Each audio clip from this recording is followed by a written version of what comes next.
Les malheurs d'Eto ne viennent pas tout simplement d'aujourd'hui. C'est un réseau, je peux même dire un rouleau compresseur qui n'a jamais voulu de lui. Samuel Eto'o, candidat à l'élection de président de la Fédération camerounaise de football,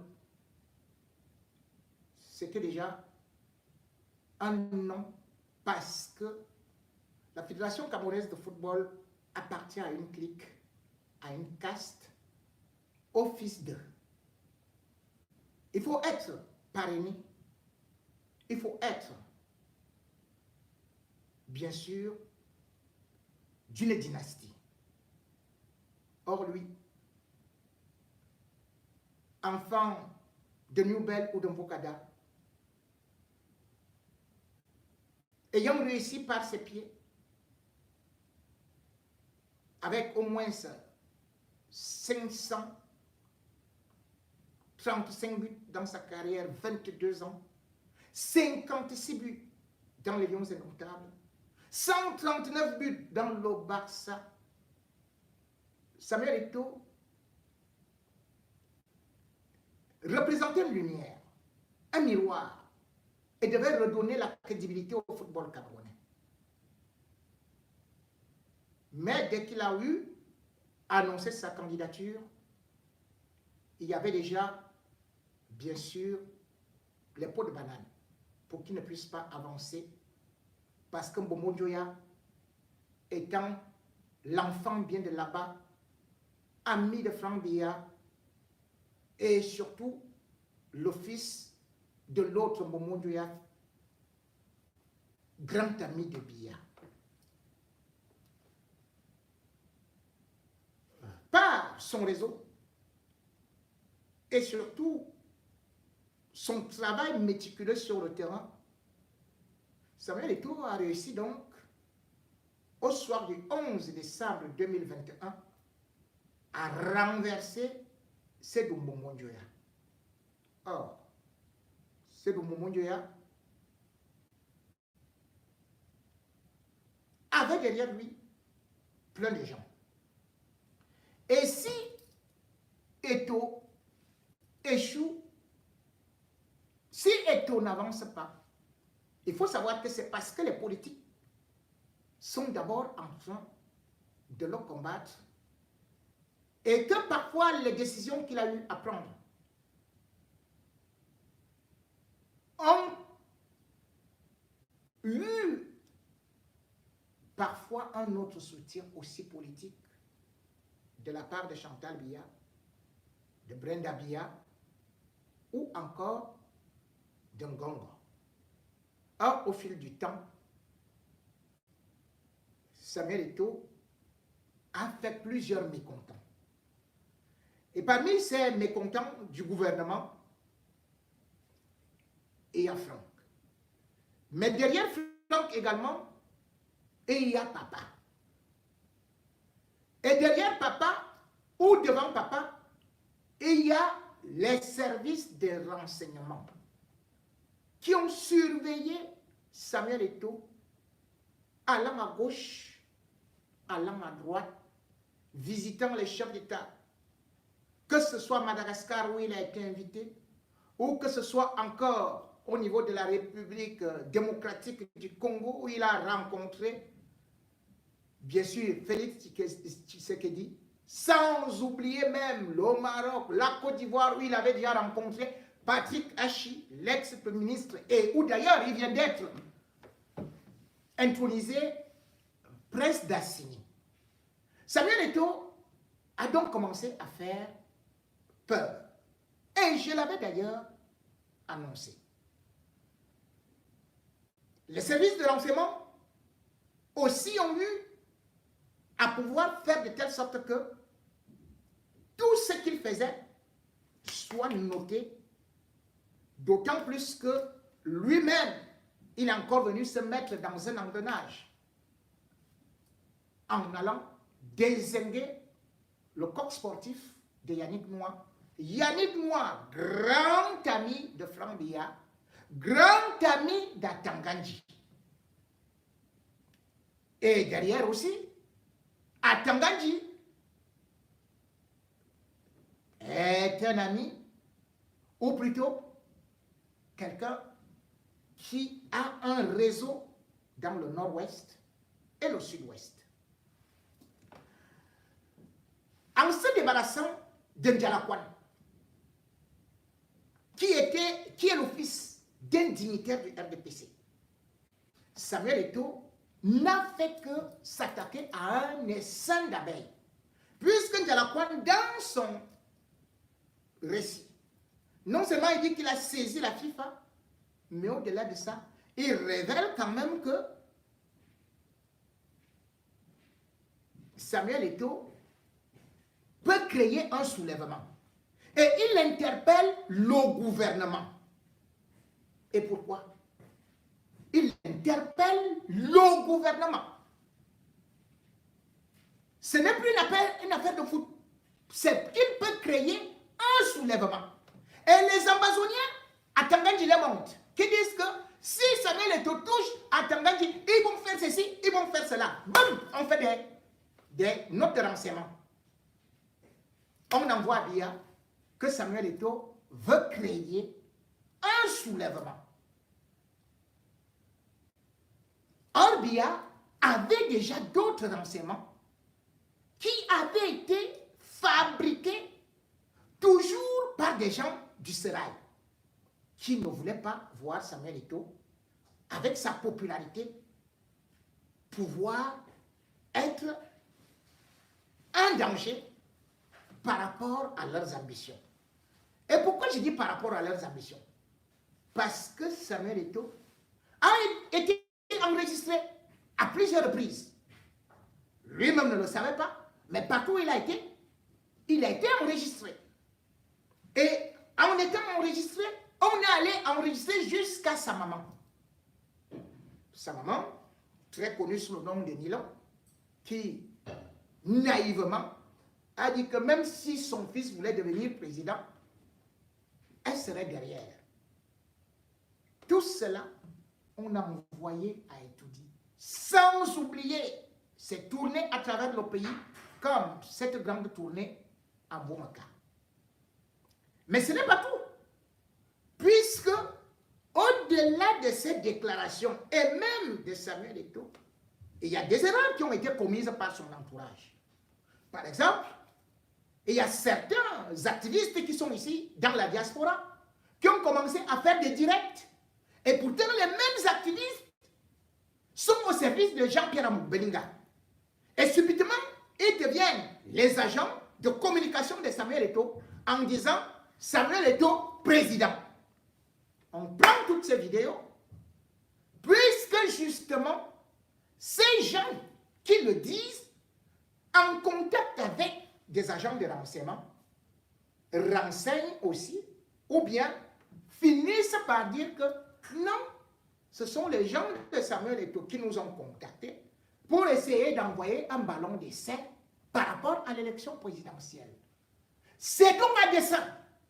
Pendant ce temps, Samuel Eto'o lui croise les bras. Il ne sait pas que les activistes qui sont en train de dire Samuel Eto'o président, ils sont en train de le vendre. On reprend, agent de renseignement, le bulletin de renseignement, voilà les éléments. Or, ces éléments ne viennent que conforter encore certaines choses qui se sont passées, et même ailleurs. En 2019, Samuel Eto'o a d'abord été en République démocratique du Congo.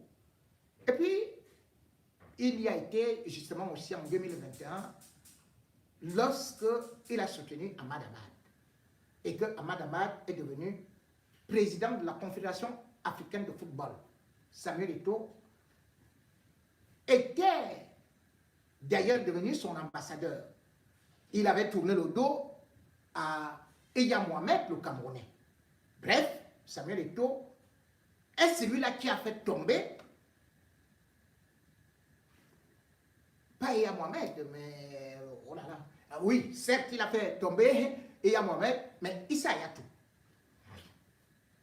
Issa Hayatou a perdu la présidence de la FECAFO, de la CAF. Samuel Eto'o est donc devenu le conseiller ou l'ambassadeur du Malgache à Madaman. Cela n'est jamais passé, surtout pour ceux qui sont dans le nord. Résultat, dans le nord, sur les 3 régions, Samuel Eto'o contrôle à peine une seule. Les 2 autres lui sont hostiles. Et c'est ces gens-là qui utilisent Gibai Gatama ou utilisent encore d'autres de s'attaquer à Samuel Eto'o, qui est considéré comme leur ennemi ou celui-là qui a eu à mettre certaines de leurs élites footballistiques en quarantaine, en prison, ou de faire de telle sorte qu'ils perdent pratiquement des postes juteux. Et comme je parlais du Congo également, une autre information est arrivée là-bas, à savoir que Samuel Eto'o était parti rencontrer Fayulu, Martin Fayulu. Martin Fayulu, c'est celui-là qui, normalement, était prédestiné à être président, puisqu'ils étaient dans la même coalition avec Félix Tshisekedi. Ils étaient d'ailleurs 7 dans la même coalition, et c'est lui qu'on avait désigné à Bruxelles pour venir affronter Kabila. Or, quand Samuel Eto'o va arriver, la femme de Fayulu, c'est une Camerounaise. Elle a 3 enfants avec Fayulu. Et elle s'appelle Esther.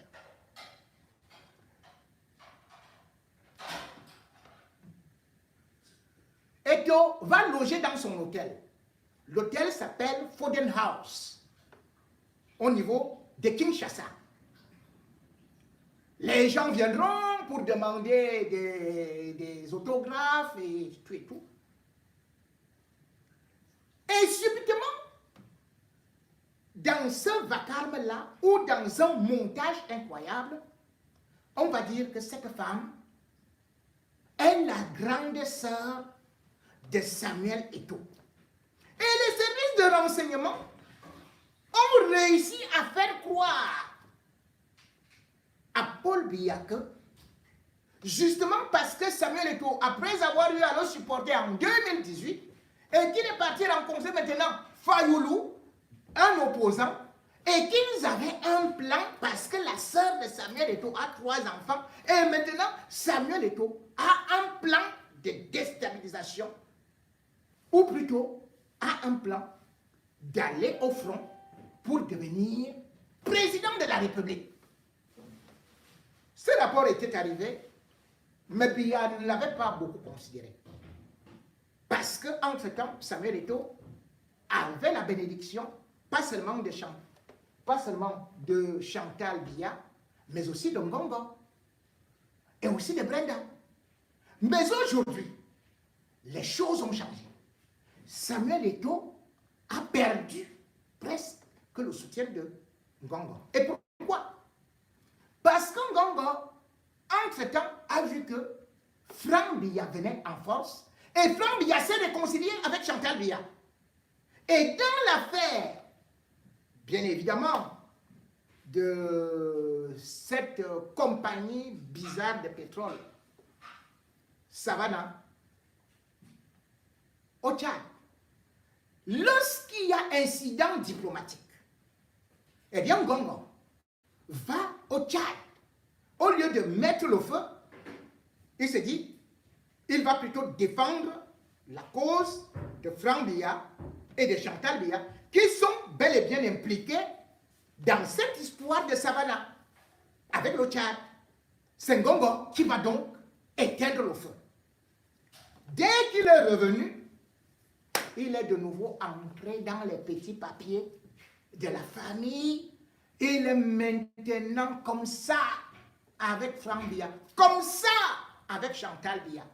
Et comme Franck Biya n'est pas avec Samuel Eto'o, ou plutôt a un plan de destruction contre Samuel Eto'o, eh bien, ils l'ont écarté. Regardez qui est maintenant avec Franck Biya. Tagou, Justin Tagou, devant vous tous, qui était le grand ami de Samuel Eto'o.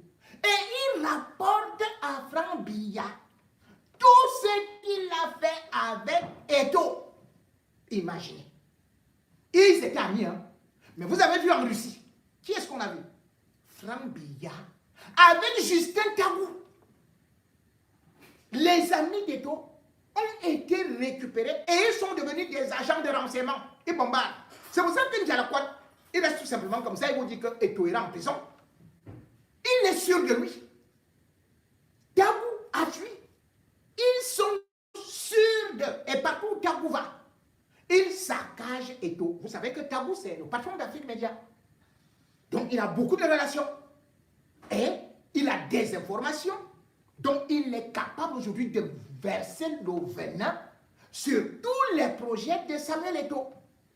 Eto'o n'a donc pas seulement cela comme ennemi. Puisque l'autre ennemi qu'il n'attendait pas, c'est le Premier ministre, Joseph John Ngouté. Parce que Eto'o savait que son ennemi qu'il surveillait de trop près, c'est le ministre de la Culture, le ministre des Sports. Mais ce n'est pas seulement lui. Parce que le ministre des Sports, vous savez que lorsque Samuel Eto'o a décidé de faire partir Konsé Sao pour nommer Rigobert Song, Moïse Lékombi n'a plus jamais été l'ami de Samuel Eto'o. Il a décidé de lui faire la peau. Alors, le 27 juillet, cette fois-ci, c'est le Premier ministre qui entre dans la guerre contre Samuel Eto'o. Il fait recevoir justement ce qu'on appelle l'association des clubs amateurs par son directeur du cabinet. Et au lieu de s'arrêter là, il fait un communiqué, il fait une lettre pour les féliciter qu'il les remercie de leur initiative et de tout, une véritable gifle. Pourquoi? Parce que justement, cette association combat Samuel Eto'o et devait tenir une assemblée au Vouri, à Douala. Cette assemblée avait été annulée par le préfet du Vouri. Donc, un préfet a annulé une association. Et le Premier ministre félicite la même association. Et le Premier ministre accepte également recevoir Ndialakwad. Mais qui est Ndialakwad? Le Premier ministre invite Ndialakwad. Et d'ailleurs, lorsqu'il apprend que Ndialakwad a été écarté par Samuel Eto'o, vous savez ce que Joseph John Ngouté a dit? Mais cet Eto'o-là se prend pour qui? Il va voir. Donc aujourd'hui, Samuel Eto'o a donc des guerres un peu partout. Comment va-t-il s'en sortir? Et d'ailleurs, un plan d'arrestation a été envisagé. Et ce plan d'arrestation, c'est qu'on a voulu convaincre que, mais attendez, on a arrêté Iya Mohamed. Qu'est-ce qu'il y a eu? Hein, les nordistes qui sont violents là, ils ne se sont pas levés. On a arrêté Iya Mohamed. Est-ce que les nordistes qui sont nombreux se sont levés? Et combien de fois les Bassa, si on arrête et tout, qu'est-ce qu'il y aura? Ils vont seulement dire qu'ils vont chercher à barrer la route là pendant 3 jours après, ce sera oublié. Moi, j'ai averti, parce que je n'ai que des informations qui souvent sont sûres. Samuel Eto'o va certainement rentrer au Cameroun, il ne va pas caler en Côte d'Ivoire. D'ailleurs, vendredi 18 août, Samuel Eto'o sera au Cameroun. Mais cependant, dans les projets, ce que Samuel Eto'o ne sait pas, c'est que il y aura un rassemblement des Lions le 4 du mois prochain. Le 4 du mois prochain. Puis, les Lions vont jouer contre le Burundi, qui commence déjà à faire beaucoup de bruit. Je crois que vers le 14, 15. Si jamais ça ne marche pas, je dis encore, ça risque, si le Cameroun ne se qualifie pas pour la CAN en Côte d'Ivoire, je dis encore à Eto'o de faire très attention à lui-même. Parce qu'autour de lui, beaucoup sont déjà prêts à s'enfuir. Hein. Beaucoup ne vont pas rentrer à Yaoundé. Hein. Après le match là, contre le Burundi. Mais si Samuel Eto'o, lui qui n'a peur de rien, Moubelinga disait ça non. Je n'ai peur de rien. Ah, rien ne peut m'arriver. Et tout, et tout, et tout, et tout. Ça risque d'être très, très, très chaud. Il ne faut pas que les gens mandent à Samuel Eto'o qu'il les protège. Il n'y a pas d'immunité sous le régime Biya. Le régime Biya, tu l'aides aujourd'hui, demain il te crucifie. Samuel Eto'o avait bataillé pour l'organisation de la CAN que la CAF ne voulait pas au Cameroun. Samuel Eto'o a été celui-là qui a joué au militant, chef de directeur de la communication de Paul Biya pendant l'élection de 2018. Ils ont déjà oublié. Et d'ailleurs, vous avez pu le constater, même à la CAN, Samuel Eto'o était déjà personne à non grata puisque déjà il n'était même pas à côté. Mais il faut aussi dire, contrairement à ce que Samuel Eto'o peut croire, qu'il n'y aura rien, qu'il y a d'autres armes contre lui. Pourquoi? Parce que, au niveau de la CAF, j'ai entendu, bien sûr, des personnalités qui, pourtant, me paraissent assez lucides. Dire que, pourquoi la CAF vient se mêler, et j'ai même vu Roger Mila venir intervenir. Mais attention, vous dites qu'il n'y aura rien. Réalisez les statuts et les articles de la CAF. Article 45. La Confédération africaine de football peut bien suspendre, peut bien intervenir au sein d'une fédération. Que ce soit un président, que ce soit un club, que ce soit les arbitres, la Confédération africaine peut intervenir lorsqu'il y a un manque d'équité ou lorsqu'il y a un comportement indécent. Article 45 et relisons aussi l'alinéa 5. Parce que j'ai vu le soi-disant avocat de Samuel Eto'o là. Pourquoi tu manges l'argent du gars d'autrui? Tu manges l'argent de Samuel Eto'o pour rien. Il écrit une lettre à la CAF comme s'il écrivait à sa fiancée qu'il menaçait. Hein. Oh, nous allons porter plainte sous réserve de poursuites judiciaires. Mais mon ami, tu n'as même pas lu. Tu n'as même pas lu les statuts de la CAF. Les statuts de la CAF, lis l'article 46 et l'article 47. C'est-à-dire, même l'alinéa 1 vous dit que vous ne pouvez pas porter plainte à la CAF dans des juridictions civiles. C'est l'article 47 qui vous demande tout simplement de saisir le tribunal arbitral du sport.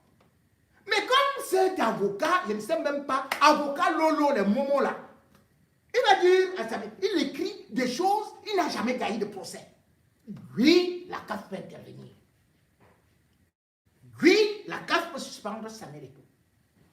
Si jamais, parce que, mais on dirait que le Cameroun joue en vase clos. Le champion du Cameroun, ou le vainqueur de la Coupe du Cameroun, mais il ne joue pas dans les compétitions de la CAF. Si jamais on se rend compte que celui-là est devenu champion en trichant, en volant, qui a eu manipulation de match, mais ça a une incidence au niveau de la CAF et ça a une incidence au niveau de la FIFA, puisque la FIFA organise aussi la Coupe du Monde des clubs. Et cette Coupe du Monde des clubs concerne aussi les équipes africaines. On ne peut donc pas dire que oh, la CAF n'a pas droit à intervenir parce qu'elle ne donne pas de l'argent. Donc c'est une affaire d'argent. Et au-delà de ça, même la FIFA, à partir de l'article 27, le code éthique qui interdit, par exemple, au président d'une fédération d'aller encourager les jeux de hasard, les paris sportifs. C'est autant d'éléments qui peuvent être très dangereux. Contre Samuel Eto'o, l'affaire n'est pas encore finie. Ça ne fait que commencer. Pour l'instant, je dis bien, pour l'instant, il est président. Pour l'instant, il contrôle la majorité de l'Assemblée nationale. Mais il faut savoir que, suite à la décision du TAS, il ne peut plus faire 7 ans, comme ça a été ça avait été prévu à l'Assemblée du 27 août 2022. Samuel Eto'o, son mandat est ramené à 4 ans et non 7 ans. Il faut savoir que, justement, aussi, lorsqu'on essaie de comprendre un certain nombre de choses, Samuel Eto'o a beaucoup d'ennemis, même au sein de la FIFA et au sein de la CAF. Aujourd'hui, je vois certains qui parlent de Motsepe. Motsepe, c'est un milliardaire. C'est un multimilliardaire. Il ne peut pas être jaloux, il ne peut pas être aigri. Calmons-nous. Et il a aussi des bras longs, comme Samuel Eto'o. Mais, au-delà de ça aussi, il y a la FIFA. Et la FIFA, au départ, en 2010, d'ailleurs, pour être élu, c'est lui qui a soutenu Infantino, alors que la CAF demandait plutôt qu'on soutienne, que la CAF disait qu'elle va soutenir Sheikh Salman. Samuel Eto'o a été le premier à soutenir Infantino. Mais aujourd'hui, ils ne s'entendent pas. Ils ne s'entendent pas pourquoi? Parce qu'Infantino voulait organiser une CAN tous les 4 ans, en disant que c'est pour doubler les revenus et après ce sera le quadruple. Samuel Eto'o l'a humilié. Samuel Eto'o a dit, le président de la FIFA manque de tact. Ce qu'il dit là n'est pas faisable. Je m'oppose. Samuel Eto'o a dit, alors que tous les présidents de fédérations, de ligues et même de la CAF, ils avaient déjà accepté que la CAN aura lieu tous les 4 ans. Samuel Eto'o s'est dressé et il a foiré le projet d'Infantino. Et du coup, la CAN passe, reste à 2 ans. Infantino ne l'a jamais supporté. Toutes ces choses font de telle sorte que, au sein de la CAF, il y a un ennemi intime. Le gars n'est dans aucune fédération. Il a été débarqué de la fédération camerounaise de football, Bonbon Joya. Même Bonbon Joya reste qui? Il reste 4e vice-président de la Confédération africaine de football. Vous avez compris ça? Et d'ailleurs, même quand il y avait la CAN, qui était en haut? C'était Bonbon Joya. C'était lui qui était dans la tribune d'honneur. Et on n'était pas là. C'est pour vous dire que, à l'Afrique Foot, Eto'o est combattu. Dans le gouvernement, Eto'o est combattu. Dans la CAF, Eto'o est combattu. Et puis, dans la FIFA, Eto'o est combattu. Oui, Eto'o ne peut pas être héros. Il n'est pas Zorro. Il ne peut pas vaincre tout le monde. C'est pour cela qu'il faudrait que, avant que son mandat ne s'achève, et avant que l'on atteigne jusqu'ici, qu'il prenne la bonne décision et qu'il sache justement où est actuellement le mal et que le piège est en train de se resserrer. J'ai vu les Atan Mbara aller en prison au Cameroun. J'ai vu les Titi Sédoua aller en prison au Cameroun. J'ai vu Olangena qui portait le sac de la première dame et qui était ministre de la Santé aller en prison au Cameroun. J'ai vu Bondozé qui mangeait avec Paul Biya à table aller en prison au Cameroun. J'ai vu.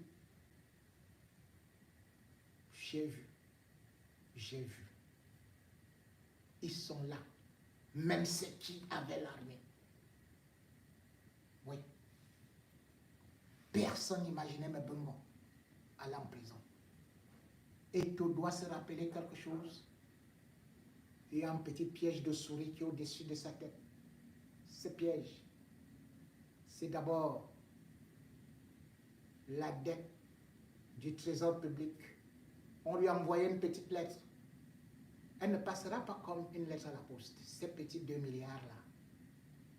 Il y a Yannick Noir qui est là avec le coq sportif. Rien que